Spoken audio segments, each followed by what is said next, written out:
Item 2, Gambling Duties Bill. Minister for Finance.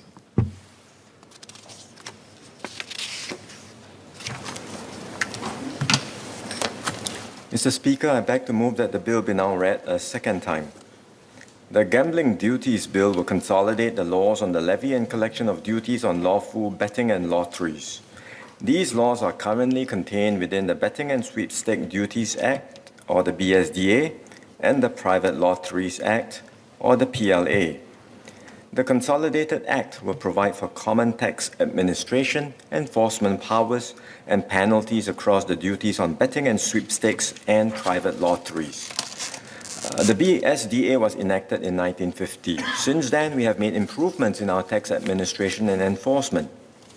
The last significant BSDA amendments made were in 2005, but relating to duties and not enforcement or administration. So this bill harmonizes the tax administration and enforcement provisions between the BSDA and the PLA and aligns the tax administration and enforcement for the gambling duties with other tax acts administered by IRAS. Let me illustrate with two examples.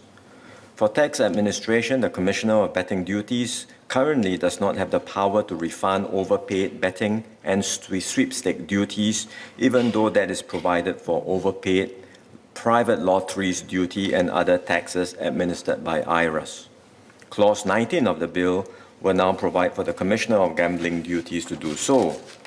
For enforcement of the betting and sweepstake duties, the Commissioner of Betting Duties currently may not enter or search premises. However, he may do so for private lotteries duty and all other taxes administered by IRAS.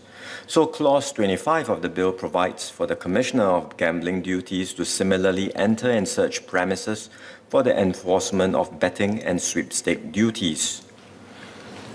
The bill also harmonizes for gambling duties what constitutes an offense and raises the fines and penalties for the gambling duties which have remained unchanged since the 1950s. Again, let me illustrate with some examples. Today, for betting and sweepstake duties, it is not a specific offense for a taxpayer to file an incorrect statement. If any prosecution is to take place for false filing of returns for betting and sweepstake duties, we rely on general criminal law, as in the Penal Code, which has a penalty designed to apply generally. On the other hand, the filing of incorrect returns for private lotteries, duty, and casino tax have each been made a specific offense. Likewise, for the filing of incorrect returns in connection with other taxes like income tax or GST. So, this bill proposes that the filing of an incorrect statement for betting and sweepstake duties will be a specific offense with a penalty that is consistent with similar specific offenses in the other tax laws. For example, the fines in the BSDA and PLA are currently not aligned for the same offenses. For failing to file a return, a betting operator could face a fine of up to $500, and a private lottery promoter could face a fine of $1,000. The same offense in the Income Tax Act and the GST Act attracts a fine of up to $5,000. This bill proposes that for gambling duties, the fine for non-filing of returns will be up to $5,000, aligned with the Income Tax Act and the GST Act. Clauses 27, 28, 29, and 30 of the bill ensure similar penalty structures across gambling taxes and that the quantum of penalties and fines are commensurate with similar offences in other tax acts administered by IRAS.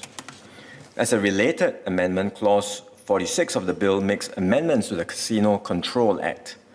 I will explain the amendments for the casino tax, and Minister of State Alvin Tan will speak later on the revisions to the exclusivity period and divestment restrictions. Currently, gross gaming revenue is subject to casino tax rates of 5% for premium gaming and 15% for mass gaming.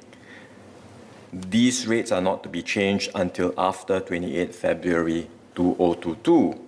In April 2019, the government announced the introduction of a tiered casino tax structure from 1st March 2022, with higher tax rates than today and a new 10-year moratorium subject to the casino operator meeting certain development targets. For premium gaming, the first $2.4 billion of gross gaming revenue per year will be taxed at 8%, and the rest will be taxed at 12%. For mass gaming, the first $3.1 billion of gross gaming revenue per year will be taxed at 18%, and the rest will be taxed at 22%. If the casino operator fails to satisfactorily meet its development targets, a flat rate of 12% for premium gaming and 22% for mass gaming will apply instead. So Clause 46 of the bill provides for these amendments. Finally, we will make consequential amendments to the Inland Revenue Authority of Singapore Act for IRAS to establish a system providing for the electronic service of notices and documents by IRAS on taxpayers or by taxpayers on IRAS in connection with the administration of tax legislation administered by IRAS. This will facilitate digitalization of tax administration, and these amendments are found in Clause 48 of the bill.